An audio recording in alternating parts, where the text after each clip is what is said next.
Admiral Vextar's four arms moved fast across the control panel. His blue skin showed stress marks as he read the message on his screen. The words made his stomach feel sick. Kepler 4, for to be, has fallen. Void swarm advancing to next system. Request immediate backup. The Admiral's main eyes looked at the message, while his side eyes watched the war room. Officers from 12 different alien species moved around quickly. Everyone looked worried. How many ships did we lose? Admiral Vextar asked. 237, sir, said Commander Zelk. The tall, thin alien's voice shook. The void swarm ate them all, just like the other battles. Admiral Vextar felt tired. For 3 months, the void swarm had moved through space like hungry monsters. They ate everything, ships, stations, whole planets. Nothing could stop them. The war room doors opened with a loud hiss. 3 humans walked in. Admiral Vextar's stress marks got darker. He knew what humans meant. Trouble. The first human was tall with grey hair. He wore a clean blue uniform. Captain Hyun-Woo Kim reporting. Sir, he said with a bow. Behind him came a woman with short black hair. She had bright eyes that looked at everything. Commander Ara Lee, Tactical Division. The last human was older and bigger. His uniform had many medals. General Taemin Park, he said in a deep voice. Humans. Admiral Vextar said. He tried not to sound unhappy. What news do you bring? Captain Kim stepped forward. Sir, we got reports from the Kepler system. The Void Swarm isn't just eating things randomly. They have a plan. A plan. The Admiral's forearms stopped moving. What kind of plan? Commander Lee pulled out a small device. Pictures appeared in the air above it. The pictures showed the Void Swarm creatures. They looked like giant bugs made of metal and meat. They had too many eyes and sharp teeth.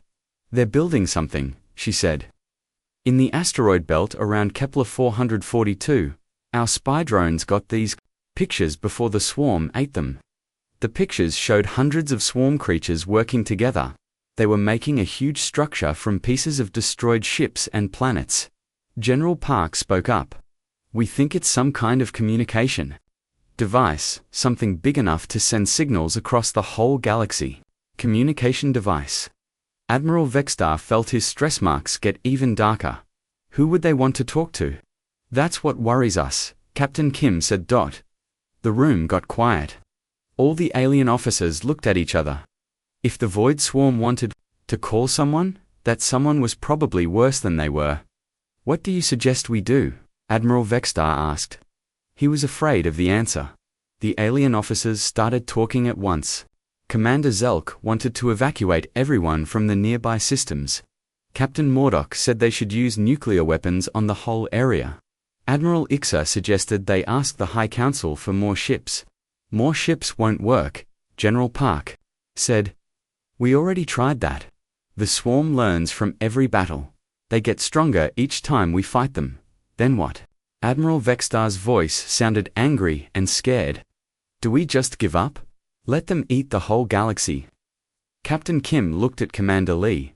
She nodded at him. Then Kim looked at General Park.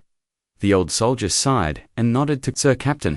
Kim said slowly, we do have one idea. Every alien in the room stopped talking.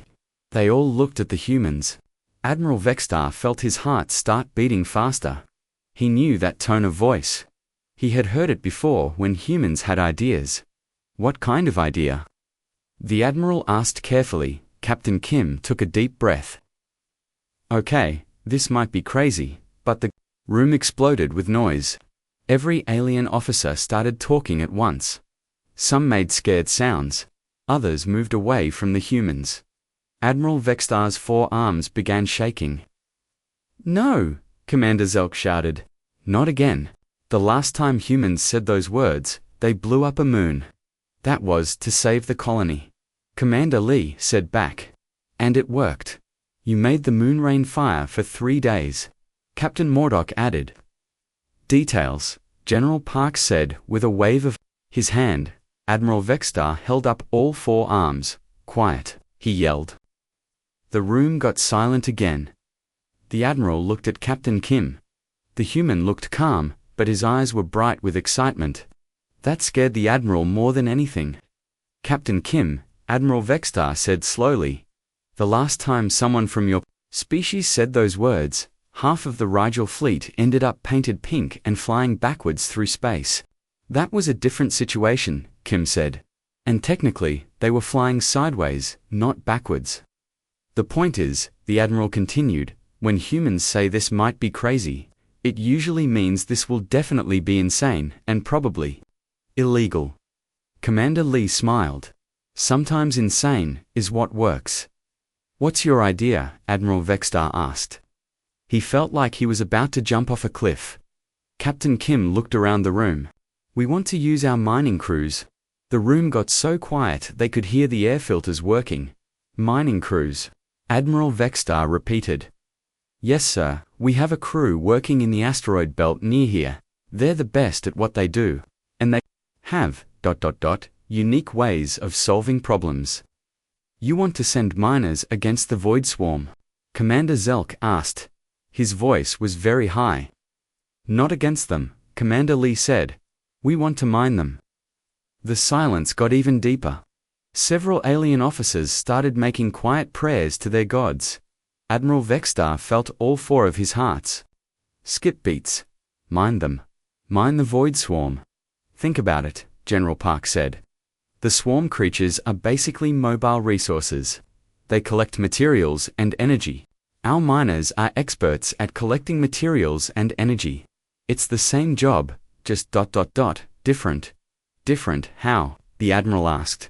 Though he was afraid to know, Captain Kim's smile got bigger. Well, asteroids don't usually try to eat you while you're working on them. Admiral Vextar looked around the room. Every alien officer looked terrified. He felt terrified too, but they were out of options. 12 systems were gone. Billions of people were dead. Traditional military attacks had failed completely. How long would you need? He asked quietly. Give us 3 days to get the crew ready, Kim said. And sir, yes, you might want to move the fleet back a bit. Our miners like to work with lots of room. Admiral Vextar closed all 6 of his eyes. When he opened them again, the humans were still there, still smiling. God help us all, he whispered. Actually, Commander Lee said cheerfully, I think you mean God help the Void Swarm. The mining ship, Lucky Strike, looked old and beaten up. Its grey metal sides were covered with scratches and burn marks. Big yellow letters on the side spelled out its name, but some letters were missing. It looked like junk floating in space. Inside the ship, things were different. The engines hummed with power. The computers worked perfectly. The halls were clean and organized. This was a ship that worked hard every day. Do-Yan Choi sat in the captain's chair, reading a message on his screen. His dark eyes got wide as he read. He was a big man with strong hands and grey in his black hair. 20 years of asteroid mining had made him tough. Everyone to the main room, he said into the ship's communication system now. 4 people walked into the room quickly. They all wore work clothes with their names written on patches. Myung Song came in first. She was small, but her hands were always moving, fixing things. Oil stains covered her blue work shirt. Her black hair was tied back with a piece of wire she had found somewhere. Junho Kong walked in next. He was young and moved like a dancer. His work clothes were cleaner than the others. He still remembered being a racing pilot before he became a miner. The Jin Han bounced into the room with a big smile. She was medium height with bright eyes that lit up when she talked about explosives. Her work belt had more tools than anyone else's. The last person was quiet. Bora Yim was new to the crew. She had joined them just 2 months ago. She said she used to fix computers, but Du-Hyen thought she knew more than she said. Okay everyone. Du-Hyen started. We just got new orders from Galactic Command. Are we getting more asteroids to mine? Junho asked. No. Du-Hyen looked at each person. They want us to mine the Void Swarm. The room got very quiet. Everyone stared at Du-Hyen. Mine? The what now? The Jin asked. Her smile was gone. The Void Swarm. The things that have been eating planets for 3 months. Myung laughed, but it didn't sound happy. That's insane, even for us. I know it sounds crazy, Do-haeon said, but look at this. He pressed a button. Pictures appeared. On the wall screen, they showed the void swarm creatures up close. The creatures looked like giant metal insects. They had 6 legs, sharp claws, and glowing red eyes. Captain Kim thinks they're basically mobile asteroids, Do-haeon explained. They collect materials and energy, just like the rocks we mine. Only these rocks can fly and have teeth. Biora stepped closer to the screen. She studied the pictures carefully. These aren't just animals, she said quietly. Look at their structure. They're part machine, part living thing. How can you tell? Junho asked. Biora pointed to parts of the creatures. See these metal pieces? They're not natural. Someone built them, and these organic parts, they grow and change. It's like they're designed to adapt. Do-haeon looked at her with surprise. You know a lot about this stuff. Biora looked uncomfortable. I used to study things like this. Before I became a computer tech, Myung grabbed a wrench from her belt and started spinning it in her hands. She always did that when she was thinking. So they're part machine. That means they have parts. We can take apart. Exactly, Do-haeon said. The plan is to capture some of them and study how they work. Figure out what they're building and why. And how are we supposed to capture things that eat spaceships? Junho asked. The Jin's smile came back very carefully. With lots of explosives. No. Explosives, Do-haeon said quickly. We need them in one piece. Dujin looked sad. No, explosives. That takes all the fun out of it. Myung stopped spinning her wrench. What equipment do we have? Do-haeon pressed another button. A list appeared on the screen. Plasma cutters, gravity anchors, or refineries, mining drones, and the usual stuff. Plasma cutters could work, Myung said. If we turn down the power, they could cut through creature armor without killing them. Gravity anchors could hold them still, Junho added. I could fly close enough to attach them. The ore refineries could be turned into analysis labs, Biora said. We could study captured creatures there. Everyone looked at the Jin. She was still pouting about the explosives. Fine, she said. I guess I could make some non-explosive capture devices, but I'm not happy about it. Do-haeon smiled for the first time in days. Alright, we have a plan. Let's get to work. The next 3 days were busy. Myung worked in the engine room, changing their equipment. She turned plasma cutters into precision tools. The gravity anchors got stronger magnets. The ore refineries became creature study labs. Junho practiced flying in space around the ship. He learned to fly fast and turn quickly. He would need those skills to get close to the swarm creatures. Their Jin made special nets and traps. They didn't explode, but they could catch and hold creatures. She grumbled the whole time about how boring they were. Bora studied every piece of information about the void swarm. She read reports from destroyed ships. She watched videos from spy drones. She started to see patterns. Do-haeon, she said, on the second day, I think there's something important we need to know. What? The swarm isn't just eating things randomly, they're selective. They take certain metals and ignore others. They collect specific types of energy. So they're building something that needs exact materials. This isn't random destruction. It's construction. Do-haeon frowned. Construction of what? I don't know yet. But whatever it is, it's big and it's complex. On the third day, they got another message from Galactic Command. Admiral Vextar, S-Face, appeared on their screen. He looked tired and worried. Crew of Lucky Strike, he said. The Void Swarm has started moving again. They're heading for the Tau Ceti system. 3 billion people live there. Do-haeon felt cold. Tau Ceti was where he grew up. His sister still lived there with her family. We're sending you the coordinates of the swarm's main force, Admiral Vextar continued. You have permission to begin your mining operation. May the stars help us all. The message ended. The room was quiet for a moment. Well, Myung said, at least if we mess this up, we probably won't live long enough to feel embarrassed. That's not helping, Junho said. Actually, It kind of is, the Jin said cheerfully. Do-hyan stood up and walked to the window. Outside, space looked peaceful. Stars shined like tiny lights. But somewhere out there, monsters were flying toward his home. "All right, everyone," he said. "Let's go mining." Biora looked at the others. "There's something else I need to tell you all." Everyone turned to look at her. "I wasn't just a computer tech," she said quietly. "I used to work for the military. I studied alien technology. That's how I know about biomechanical creatures." "Why didn't you tell us before?" Do-hyan asked. "Because I quit the military for a reason. They wanted to use my research to make weapons. I wanted to help people, not hurt them." Do-hyan nodded slowly. "Well, now you can help people. 3 billion of them." Biora smiled for the first time since joining the crew. "Then let's go save them." The Lucky Strike turned toward the coordinates Admiral Vexstar had sent. Its engines glowed bright blue as it flew into the darkness. Behind them, the Galactic fleet followed at a safe distance. Admiral Vexstar sat in his command chair, watching the mining ship on his screen. His 4 hands were shaking slightly.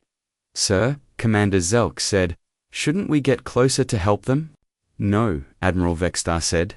"When humans start mining, you stay far away. Very far away." On the Lucky Strike, Do-hyan looked at his crew. They were scared, but they were ready. "Remember," he said, "we're not going to war, we're going to work. This is just another mining job." "A mining job where the rocks fight back," Junho pointed out. "Every job has its challenges," Myung said with a grin. Ahead of them, space began to glow with a strange red light. The void swarm was close. "Here we go," Do-hyan whispered. The red glow got brighter as the Lucky Strike flew toward the void swarm.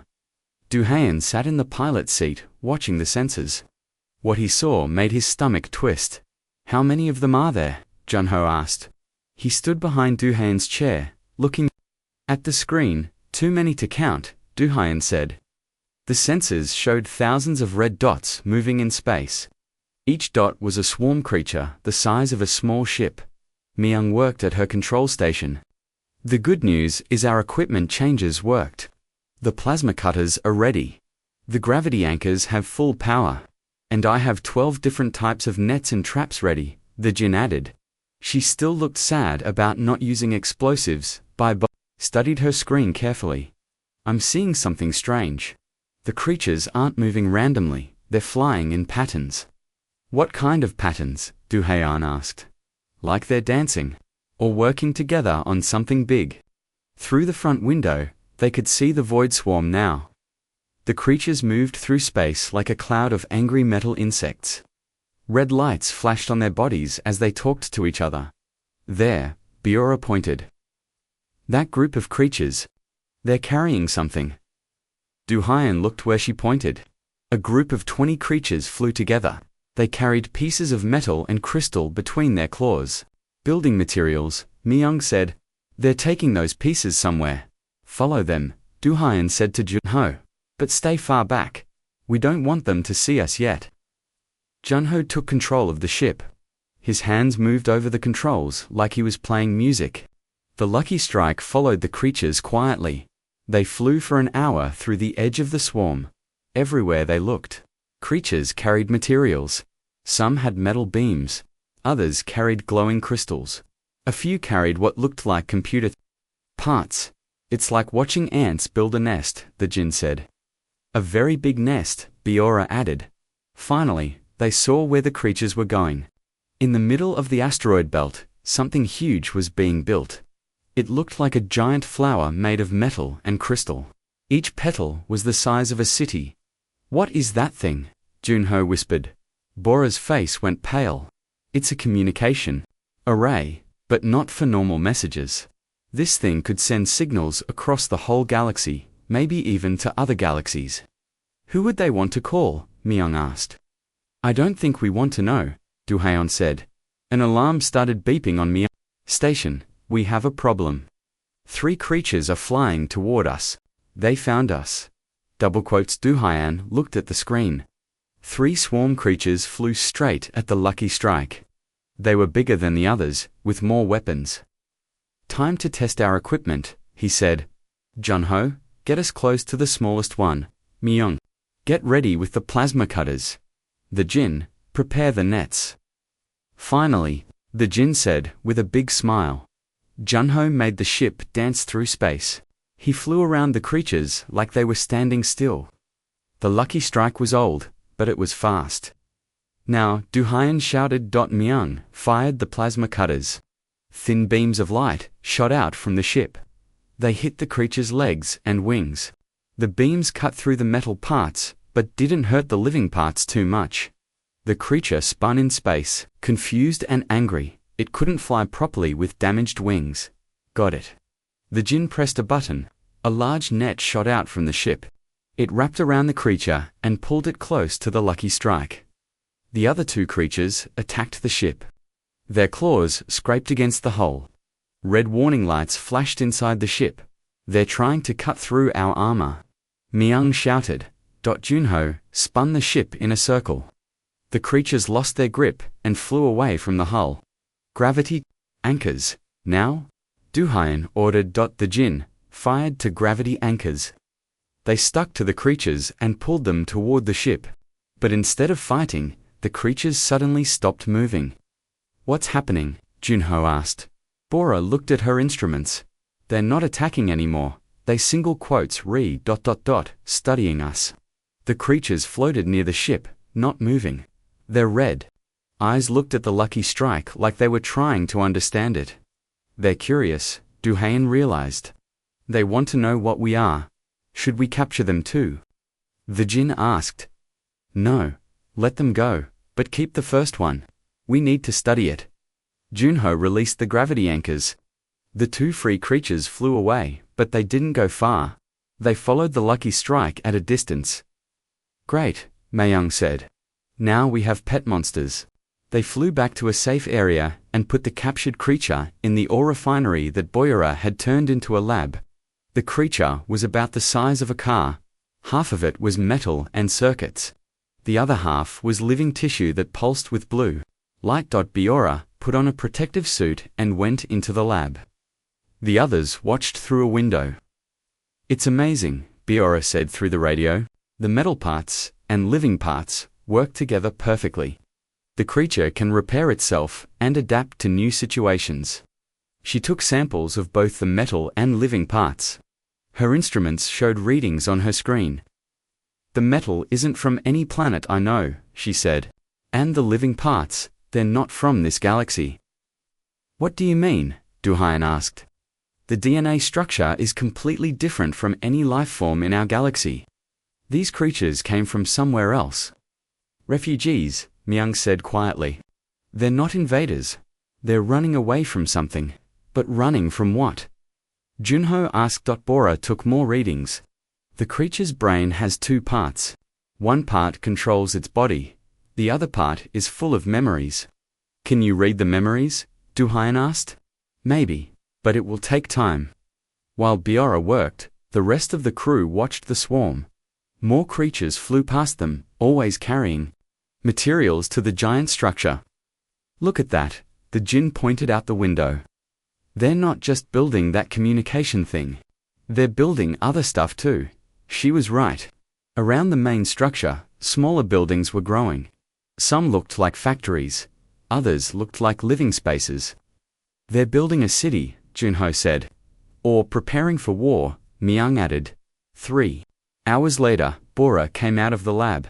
Her face was worried. I was able to read some of the creature's memories, she said. What I found is not good news. Tell us, Du-hyen said. These creatures call themselves the Builders. They came from a galaxy far away. Something destroyed their home galaxy. Something they call the Silence. The Silence. It's not just a creature. Or an army. It's something that erases everything it touches. Not just destroys, erases. Like those things never existed at all. The room got very quiet. The Builders have been running for thousands of years, Boyara continued. Every time they try to settle somewhere, the Silence finds them. So they keep moving. But why are they eating our planets? Junho asked. They're not eating them, Changing them, the builders need specific conditions to live. They change planets to make them suitable. And the communication array, Myung asked. It's not to call for help, it's to warn other galaxies. The silence is coming here. Du felt cold. How long do we have? According to the memories, the silence moves slowly but never stops. It could be here in a few years or a few decades. The builders aren't sure. So what do we do? The Jinn asked. Bora looked at all of them. The builders have been fighting the silence longer than anyone. If we want to survive, we need to work with them, not against them. Work with them how? Du-Hayan asked. I don't know yet, but I think that communication array is the key. If we can help them finish it, maybe we can warn the whole galaxy. Give everyone time to prepare. Alarms started beeping again. Myung checked her instruments. More creatures coming, she said. A lot more, and these ones look different. Through the window, they saw a group of larger creatures flying toward them. These creatures were twice the size of normal swarm creatures. They had more weapons and thicker armor. Soldiers, Biora said. The builders sent their military. Are they coming to attack us? Junho asked. Bora looked at the creature in their lab. It was making soft sounds and flashing its lights in patterns. No, she said with surprise. I think they're coming to talk. The large builder creatures stopped 50 meters from the Lucky Strike. They floated in space without moving, their red eyes watching the mining ship. Each creature was the size of a bus, with thick armor and weapon ports along their sides. What are they waiting for? Junho asked nervously. Bora watched the creature in their lab. It was making more sounds and flashing its lights faster. I think it's talking to them. Telling them about us. Telling them what exactly? Du-Hayan asked. That we're not like the other aliens they've met. That we captured it but didn't hurt it. The sounds from the lab creature changed. Now they were musical, almost like singing. It's happy, Myung said with surprise. Bora nodded. I think it likes being studied. The builders are curious creatures. They want to learn about everything. One of the large creatures outside moved closer to the ship. It was different from the others. Its armor had symbols carved into it, and extra metal pieces that looked like decorations. That one's their leader, the Jinn said. The leader creature opened panels on its body. Instead of weapons, communication devices came out. Lights flashed. In patterns on the devices. It's trying to talk to us, Biora said. She ran to her control panel. I can use our creature's language patterns to translate. She worked quickly, connecting the lab creature's sounds to the translation computer. After a few minutes, a rough voice came through the ship's speakers. Small, flying, thing. You are, new, not like others. Why do you take our family member? Du-Hayan stepped forward, even though the creature couldn't see him. We wanted to understand you. We didn't know you were intelligent. We thought you were just destroying planets. The translation computer worked for several seconds. Then the builder leader replied, understand, yes. We change, worlds. Must change. Cannot live, in your type, of places. Need different, air. Different, heat. You're terraforming, Biora said, with understanding. You're not destroying planets, you're making them livable for your people. Terra, forming. Yes, new. Word, we change. Worlds too, homeworlds. But your people, fight us, many die. We are, sad for this. Du-Hayan felt guilty. The Galactic Navy had been attacking refugees who were just trying to find homes. We didn't understand, he said. We thought you were invaders, not invaders. We run. The silence hunts us. Always hunts. We must, keep moving. But now, nowhere left to run. Tell us about the silence, Biora said. The leader creature's lights dimmed when it spoke again. Its voice sounded afraid. The silence is, end of all things. It does not, kill. It makes never existed. Stars, planets, people, all become, nothing. Like they were, never born. How do you fight something like that? Myung asked. Cannot fight, can only run. But we are tired of running. The communication device we build, it will warn all galaxies.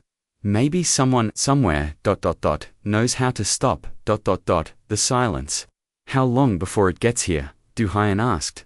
Our scouts see, darkness at edge of galaxy. The silence comes slow, but, never stops. Maybe, 10 of your years, maybe 5. The crew looked at each other with fear. 5 to 10 years to prepare for something that could erase entire star systems. We want to help, Du Hyan said. But our military leaders think you're enemies. How do we convince them? We will show them. Send one of your number, with us. They will see, the truth, see, the silence. Bora stepped forward before anyone could stop her. I'll go. No, Du Hyan said quickly. It's too dangerous. I'm the only one who can understand their technology. And someone needs to see what we're really facing. The builder leader creature moved closer to the ship. The human, scientist. She has good mind. We will protect her, show her. Memories of home galaxy. Show her what the silence, destroyed. How long would she be gone? Junho asked. One day, we have, memory sharing, device on big structure. She will see, everything quickly. Du Hyan didn't like it, but he knew Bora was right. They needed proof to convince Admiral Vexstar and the Galactic Navy. Okay, he said finally. But we're staying right here until she comes back. Bora put on her spacesuit and prepared to leave the ship. Before she left, she looked at her friends. If something happens to me, make sure the galaxy knows the truth. The builders aren't the enemy. The real enemy is coming. She left the Lucky Strike in a small shuttle. The builder, leader, creature, guided her to the massive communication structure they had been building, while Bora was gone. The crew watched more builder creatures work. Now that they knew what to look for, they could see the patterns. The builders were organized and careful. They worked together like a perfect team. Look at how they handle those crystal components, Myung said. They're building something incredibly complex. More complex than anything I've ever seen, Junho agreed. The Jinn was unusually quiet. Finally, she spoke up. If this silence thing is as bad as they say, my explosives won't work, will they? I don't think anyone's weapons will work, Du Hyan said sadly. 6 hours later, Bora returned. When she took off her helmet, her face was pale, and her hands were shaking. What did you see? Du Hyan asked gently. Bora sat down heavily. I saw their home galaxy. It was beautiful. Billions of worlds with billions of different species. Art, music, science, beyond anything we can imagine. And the silence. It's not a creature or a force. It's like a tear in reality itself. Everything it touches just stops existing. Not destroyed, not dead. Simply gone, like it never was. How many species did it kill? That's the worst part. We don't know. When something is erased by the silence, even the memory of it disappears. The builders only remember their own galaxy because they were already running when it happened. The room was quiet for a long moment. There's more, Bora continued. The builders have been running for 1,000 years. They've seen the silence destroy 12 galaxies. Ours will be the 13th. Unless we can stop it, Myung said. The builders have tried everything. Weapons, shields, running away. Nothing works. But they have one idea left. What idea? Du Hyan asked. Bora looked at each of them. They think the silence can be confused. It follows patterns, like a program. If enough different species work together in ways it doesn't expect, maybe we can make it go around our galaxy instead of through it. That sounds impossible, Junho said. The builders think humans might be the key. Our minds work differently than other species. We find solutions that others can't see. Alarms started beeping again. This time, it wasn't more builder creatures. Admiral Vextar's face appeared on their communication screen. He looked angry and worried. "Lucky strike," he said. "Our long-range sensors have detected something at the edge of the galaxy. Something big and dark. Our scientists can't explain what it is." Duhaon looked at Bora. She nodded. Admiral Duhaon said, "We need to talk. In person, and you need to bring every species leader in the galaxy." "Why?" "Because the real war is about to begin, and everything we thought we knew about the Void Swarm was wrong." Admiral Vextar's 4 arms started shaking. "What do you mean?" "I mean the creatures we've been fighting aren't our enemies. They're trying to save us from something much worse." "How much worse?" Biora stepped into view of the camera. "Admiral, have you ever heard of something called the Silence?" Admiral Vextar's stress marks turned dark blue. "No, should I have? Not yet, but you're about to learn everything about it. And sir, yes, you're going to wish we were still just dealing with simple planet-eating monsters." The communication ended. Outside the Lucky Strike, builder creatures continued working on their massive communication array. But now they worked faster, as if they knew time was running out on the distance. At the very edge of space, the first stars began to go dark. 2 weeks later, the biggest meeting in galactic history took place on Admiral Vextar's command station. Leaders from every known species sat around a huge table. The air was full of different breathing gases to keep everyone alive. Duhian. His crew sat at one end of the table. They looked small next to the giant alien leaders, but everyone was listening to them. "The communication array is almost finished," Biora said, pointing to pictures on the wall screen. "The builders need 3 more days, and then what?" asked President Coulter of the Rigel Republic. He was a tall blue creature with 6 eyes. "Then we send a message to every galaxy we can reach," Duhaon explained. "We warn them about the Silence. Maybe someone out there knows how to fight it." "You said the builders tried everything," said Chancellor Morek from the Crystal Worlds. Her voice sounded like breaking glass. "What makes you think anyone else can help?" Biora stood up. "Because the builders all think the same way. They're a hive mind. Every builder thinks like every other builder, but we're different. Every species here thinks differently." Admiral Vextar's 4 arms moved nervously. "What exactly are you suggesting?" Myung grinned. "We're suggesting we do what humans do best. We improvise. Improvise against something that erases galaxies." President Coulter's 6 eyes all blinked at once. "The Silence follows patterns," Biora explained. "It moves in straight lines. It consumes things in order. It's predictable." "But what if we make our galaxy unpredictable?" "How?" asked General Zepter from the Warworlds. Jun-Ho stood up. "By doing things it doesn't expect. Random things, crazy things, things that don't make sense." "Like what?" Chancellor Morek asked. The Jin's smile got very big. "Like blowing up stars in patterns that spell rude words." The room got very quiet. Several alien leaders made choking sounds. "That's insane," General Zepter said. "Exactly," Duhaon said. "The Silence expects logical behavior. It expects us to run away or fight in organized ways. It doesn't expect us to be completely random." Admiral Vextar held his head with all 4 hands. "You want to make our entire galaxy act crazy." "Not crazy," Myung corrected. "Creatively unpredictable." "There's a difference." "What difference?"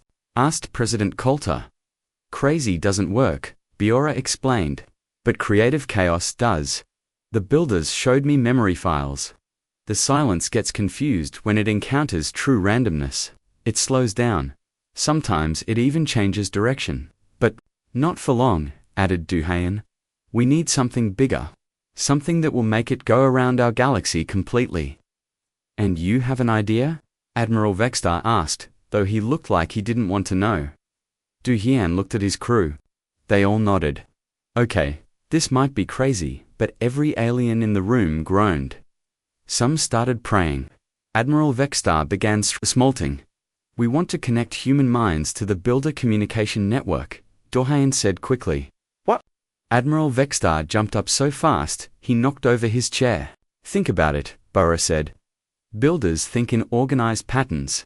Humans think in chaos. If we combine the two, we create something the Silence has never seen before. You want to merge human brains with alien technology? President Coulter asked. Not merge, Myung said, more like network together. Like computers talking to each other. But we keep our human weirdness, Junho added. We just share it with the builders. That could kill you, Chancellor Marek said. Or, it could save the galaxy, the Jin said cheerfully. Admiral Vegstar sat back down. How would this work? The builders have a device that lets them share memories and thoughts, Biora explained. We modify it to work with human brains. Then we create a network of human builder teams all across the galaxy. When the Silence arrives, Du Haon continued, instead of one predictable response, it faces millions of different unpredictable responses.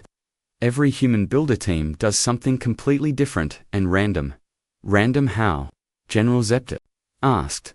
Some teams might move stars into funny shapes, Myung said. Others might build giant art projects. Some might play music so loud it changes gravity. The key is that none of the responses make logical sense to the Silence, Biora added.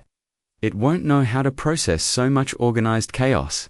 And if this doesn't work? Admiral Vegstar asked. The room got quiet. Everyone knew the answer. If it didn't work, everyone would cease to exist. Then at least we tried something new, Du Hayan said finally. The alien leaders talked for hours. Some thought the plan was brilliant. Others thought it was suicide. Finally, they voted. The plan passed by one vote. 3 days later, the builder communication array was ready. It looked like a metal flower the size of a city, floating in space. Thousands of humans volunteered to connect to the network. Du and his crew were the first to try the connection. They sat in special chairs surrounded by builder technology. Thin cables connected to their heads. Everyone ready? Bora asked. She was the only one who understood the alien equipment. Let's do this, Myung said. Biora activated the device. Suddenly, Du Hayan could feel other minds connected to his. He could sense the builder's thoughts, organized, logical, worried. And he could feel his crew, chaotic, creative, determined. It's working, he said with wonder.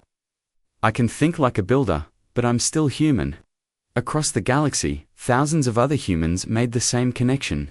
Each one linked to builder partners. The network grew stronger every hour. 2 days later, the Silence arrived. It appeared at the edge of the galaxy, like a wall of nothingness. Stars simply stopped existing as it moved forward. Whole star systems vanished without a trace. But the galaxy was ready with organized chaos. Team Alpha turned 3 suns into a giant smiley face. Team Beta built a space station shaped like a rubber duck. Team Gamma made a black hole that played classical music. Dohin's team did something even stranger. They convinced a group of asteroids to actually dance, spinning and moving in patterns that looked like an old Earth ballet. The Silence slowed down. Its straight-line movement became uncertain. For the first time in its existence, it encountered something it couldn't understand. It's working, Junho shouted. The Silence is confused. More teams activated their plans. Stars rearranged themselves into poems. Planets started orbiting backwards. Comets began flying in zigzag patterns that spelled jokes in ancient languages. The Silence stopped completely. It sat at the galaxy's edge, trying to process what it was seeing. The pattern-following entity couldn't understand organized randomness.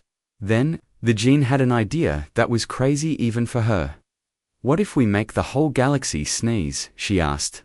What? Du Hayan said. Think about it. We coordinate every human builder team to do one giant random action at the same time. Like a galactic sneeze. That's impossible, Myung said. So was everything else we did, Biora pointed out. They sent the idea through the network. Within hours, every team was ready. They would simultaneously move stars, planets, and space dust in one coordinated random action. On my count, Du Hayan said through the network. 3, 2, 1. Sneeze. Across the galaxy, Millions of objects moved at once. Stars jumped.